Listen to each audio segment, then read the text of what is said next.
Welcome to the class. Dear students, today we are going to discuss on Fry's rearrangement. So we are going to discuss 3 points. First on Fry's rearrangement, then we will see the reaction, then we will see the mechanism, which is 5-step mechanism, and finally we are going to look into the significance of Fry's rearrangement. So let us start Fry's rearrangement reaction. So this reaction is shown by phenols.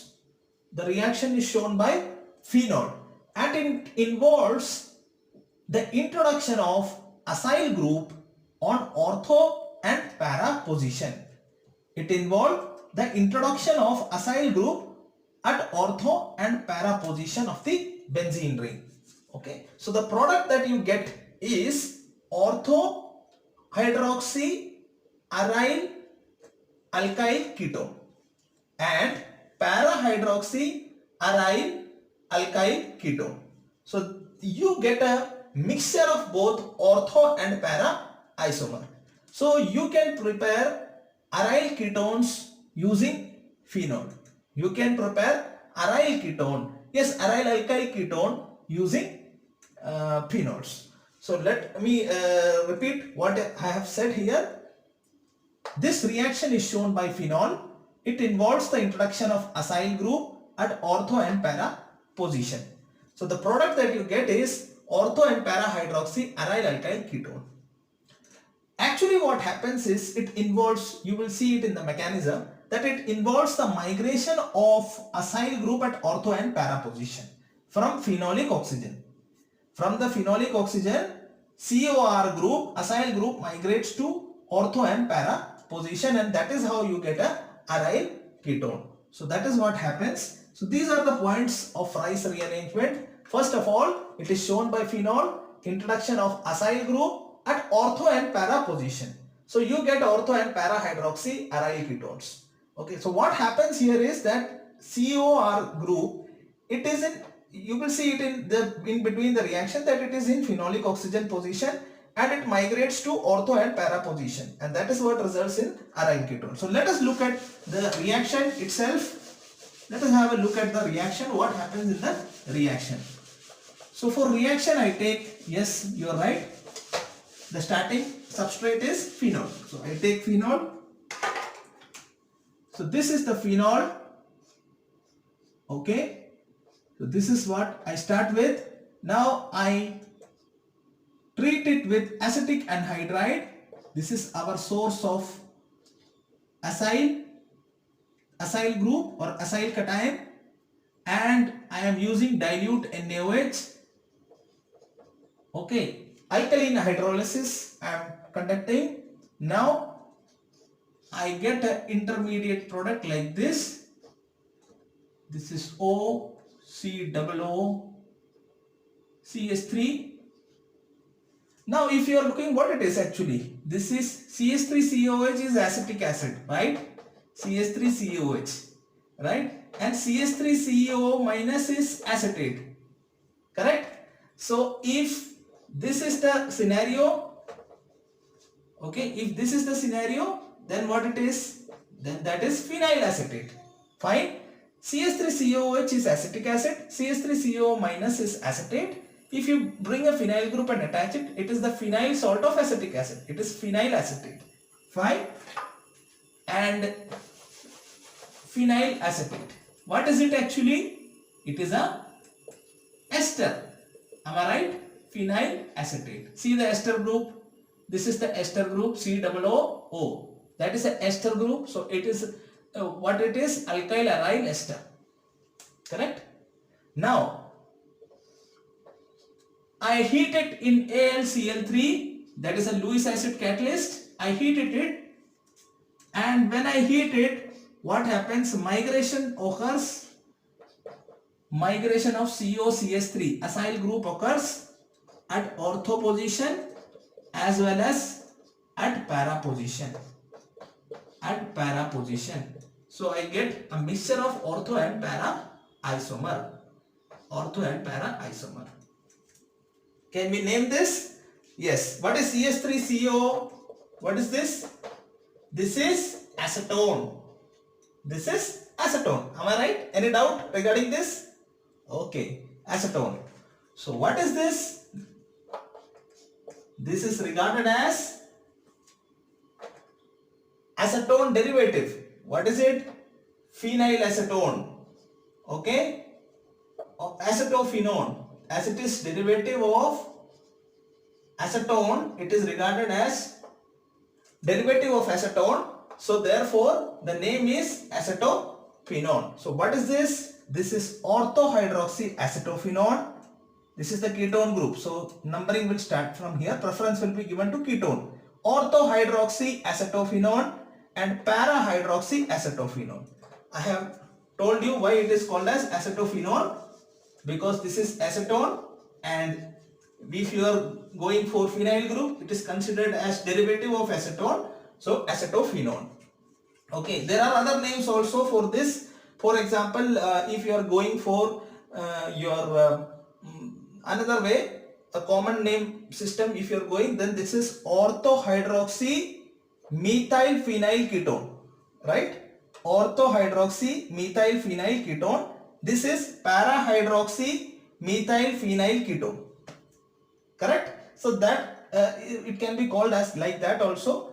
And there is one more name by which you can call. This is 1-phenyl ethanol. Correct? It is 1-phenyl ethanol. Look at this. I'll show this like this. Correct? So this is a ketone, correct? So 1, 2. That's the numbering. This is regarded as a substituent. So this is the IUPAC name. 1-phenyl ethanol. When we are naming ketone by IUPAC name, the ketonic carbon is also included. So 1-phenyl ethanol. So this is parahydroxy 1-phenyl ethanol, and this is orthohydroxy 1-phenyl ethanol. So you can call it by many names. You can either call it as acetophenone derivatives. You can acetophenone, okay, orthohydroxy acetophenone and parahydroxy acetophenone, or you can call it as orthohydroxy 1-phenyl ethanol and parahydroxy 1-phenyl ethanol, or you can also call as orthohydroxy methyl phenyl ketone and parahydroxy methyl phenol ketone. All names indicate the same structure. All these names indicate the same structure. So this is the reaction. Phenol, when it is treated with acetic anhydride and we are conducting alkaline hydrolysis, what we get is ester group.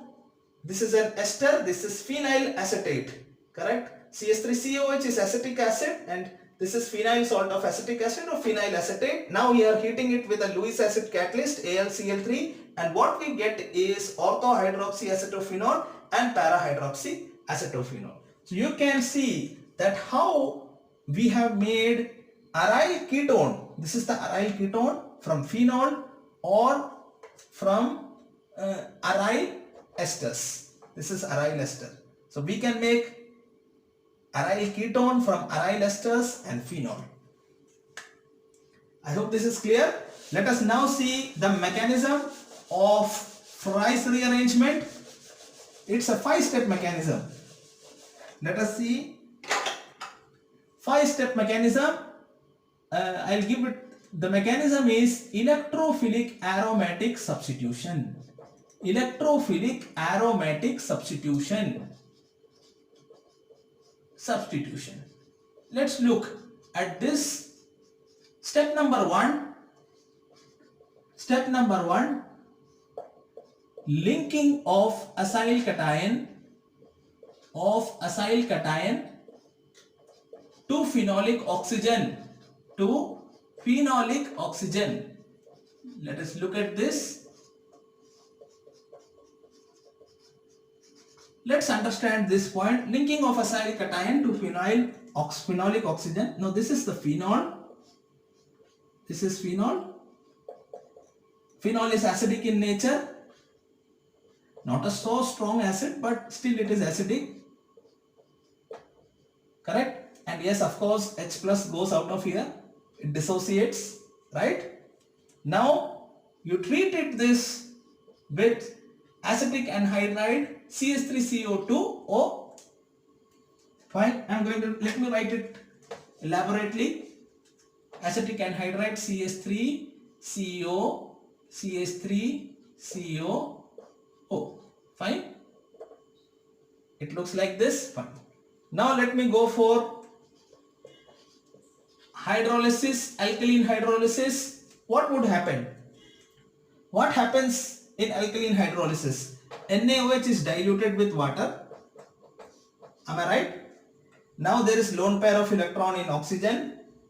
Correct? Water acts as acidic. Water actually is aprotic in nature. It acts as a base when it encounters an acid, and it acts as an acid when it encounters a base. Here it is acting as acidic. Okay, so it gives an H plus, and H plus protonates it. So this will be the structure. Am I right? So this is very unstable structure. So this part may go as water, right? And what we get is Na plus out of this. Fine. So this part is gone as water. Now H plus has gone here and water has come out of here. So there is OH minus here. This OH minus, what it can do? It can combine with this H plus and become H2O. So what remains? What remains? Only Na plus is remaining. Correct? Only so Na plus is remaining, rest all is combining. How it is done? See, NaOH H2O. This H plus comes and protonates. So HOH, it goes as water. Na plus is here, right? From this OH minus is still there. That OH minus will combine with this H plus and become H2O. So Na plus is the only thing that is that is here. Okay. So now Na plus, what it can do? Yes, it can dissociate, right? There is tension already, 2 electronegative atoms on one side and one on the other side. This may pull electron, already it's polar, and Na plus makes it more polar. So what happens? This would be taken and it will become CH3CO minus, and that would combine with Na plus to become the sodium salt. Correct? And what we get here? CH3CO plus. I hope that you have got how CH3CO plus is coming. So okay. So now let me write the reaction. CH3CO2O. Correct? Acetic anhydride. So now we have seen how acyl cation is coming, and when acyl cation comes as an electrophile, it goes to area where there is electrons are localized. So it goes to that oxygen because it's very easy to take electron from there because it is localized. Now we have got the ester group. This is what it is, as phenyl, salt of acetic acid, phenyl acetate we have got in our hand. Phenyl acetate. That completes our step number 1. Phenyl acetate. Let's now see step number 2. Step 2. Now our Lewis acid has to come. Step number 2, formation of complex with Lewis acid. Formation of complex with Lewis acid. Lewis acid. Let us see. So this is our what we got from step number 1, that is phenyl acetate. Correct. And this is our Lewis acid, AlCl3. Correct. Let me put the plus here. Yeah. Now look at this. This is aluminium metal, aluminium atom. Its atomic number is 13. It has vacant d orbital. It has vacant d orbital. So it has the ability to take electron, to absorb electron within its atom, within its orbital. So it has the ability to take electron within its empty d orbital. It has got empty d orbital and it has ability to take electron. That's why it's called as a Lewis acid.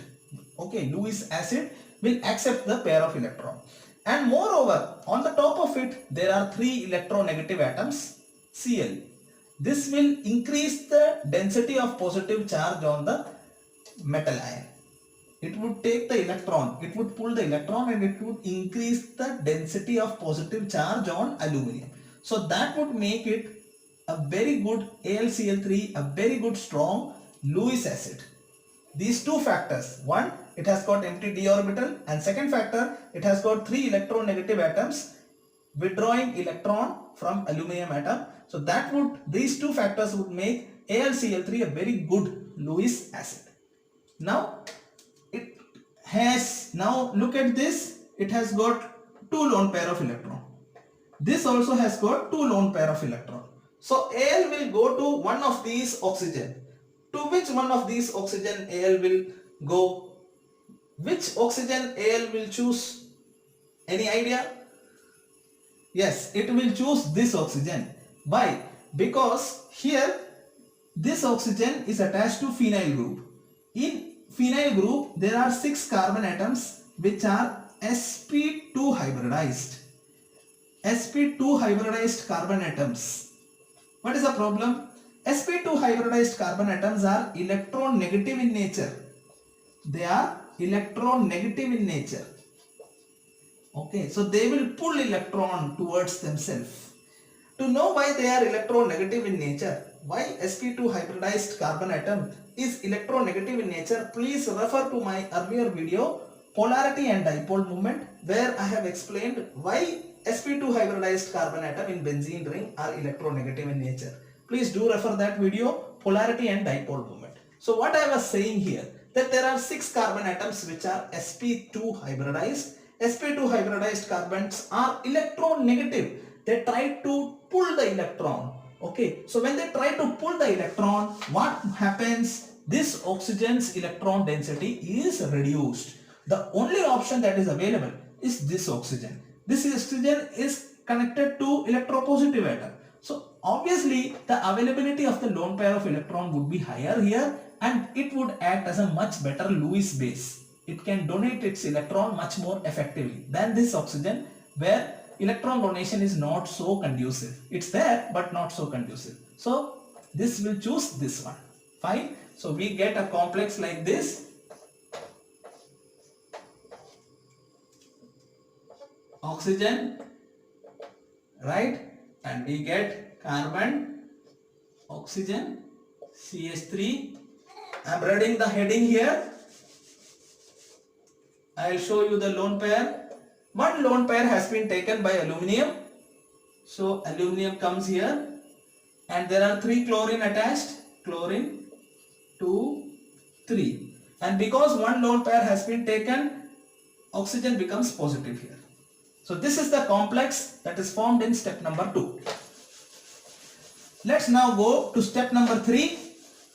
Step number 3, rearrangement of complex and formation of rearrangement, that is Fry's rearrangement, and formation of acyl cation.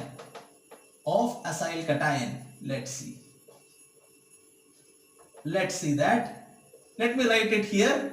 Okay.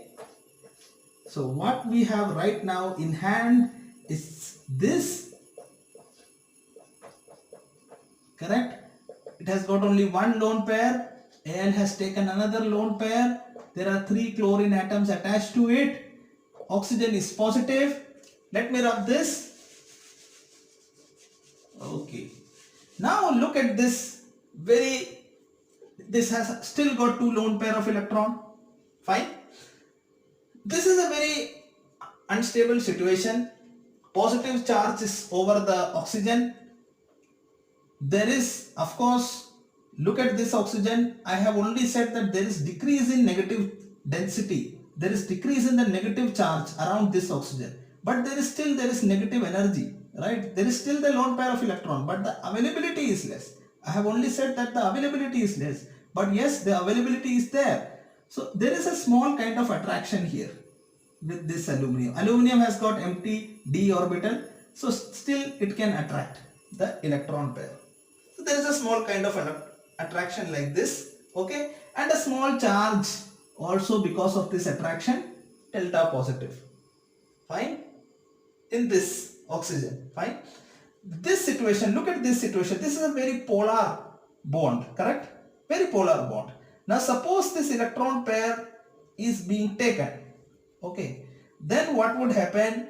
The lone pair will be restored in this oxygen. Correct? That electron pair would be given to aluminum and the lone pair will be restored to this oxygen. Then this carbon would become positive. Correct?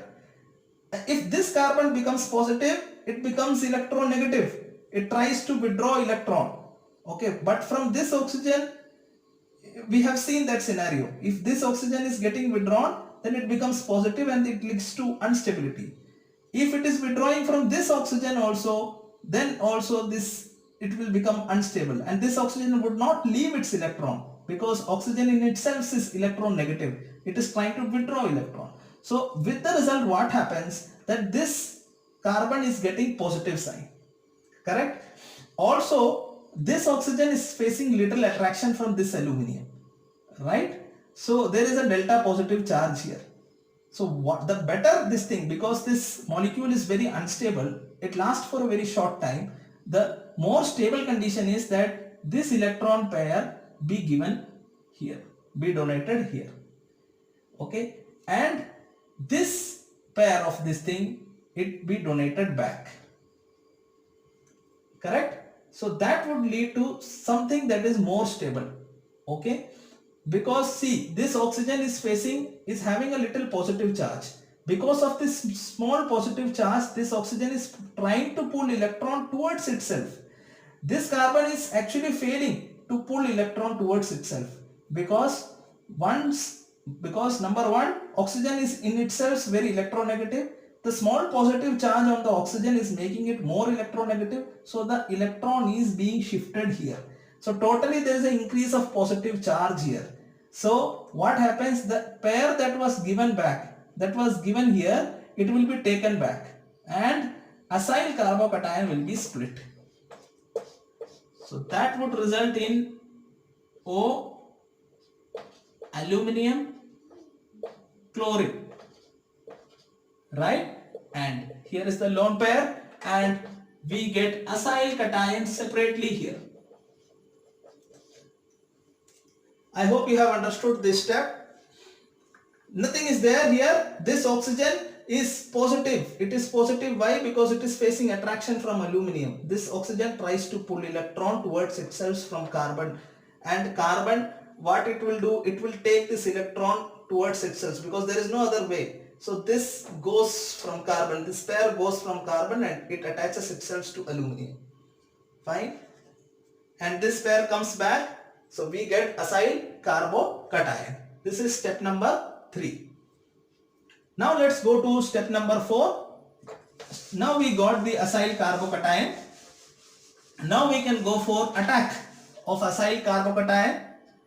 Attack of acyl cation. That is electrophilic aromatic substitution reaction will take place. Where? On the benzene ring. So this is the benzene ring. This is the situation that is there with us. This is the new complex. In this new complex, Al is attached. 3 Cls are attached to it. Am I right? And write the acyl cation here. What would happen? It is positive in charge. It is electrophile. Benzene is rich in electron. So what could happen? It is rich at ortho and para position. So attack can happen at ortho and para position. So you get like this. So you can get it here and you can get it here at para position too.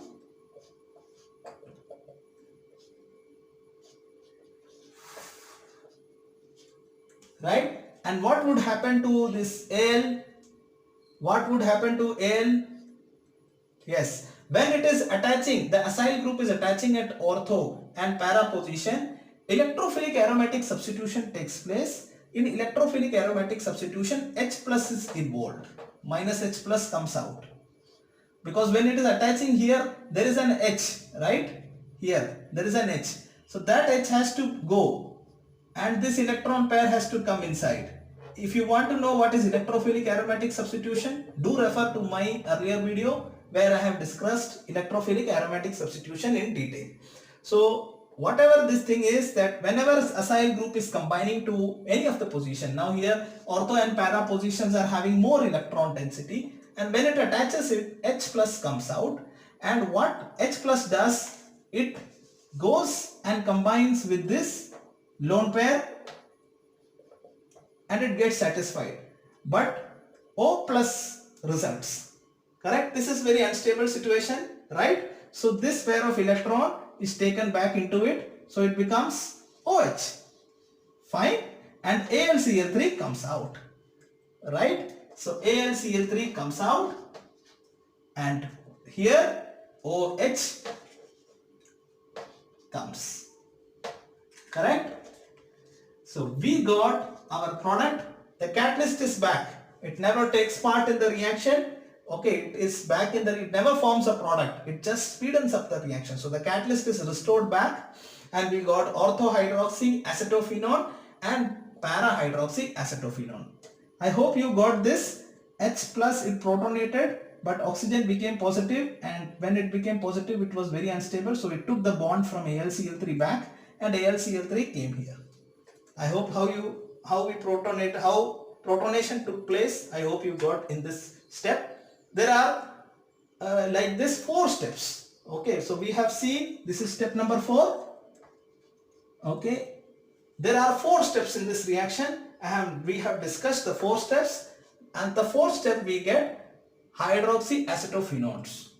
Correct? Ortho and para isomer of hydroxy acetophenone. Dear students, now let us discuss the significance of this.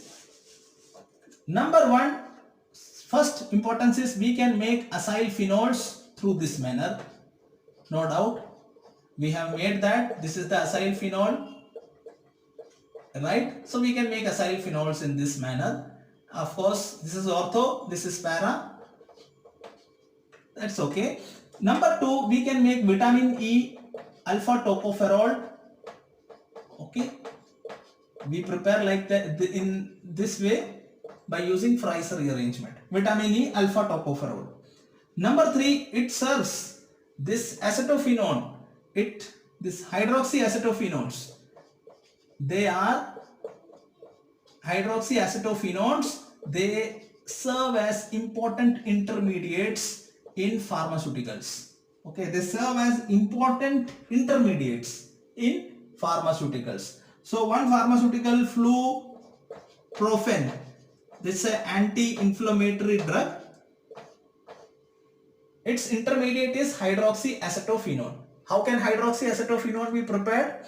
Yes, the ortho and para hydroxy acetophenones can be prepared through Fry's rearrangement. So indirectly through Fry's rearrangement only the synthesis of fluprophen is possible. Now there is one more drug, that is 1-aryl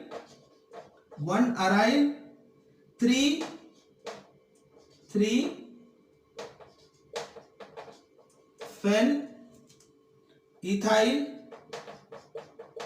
1-aryl 3-phenmethyl amino 1-propanol.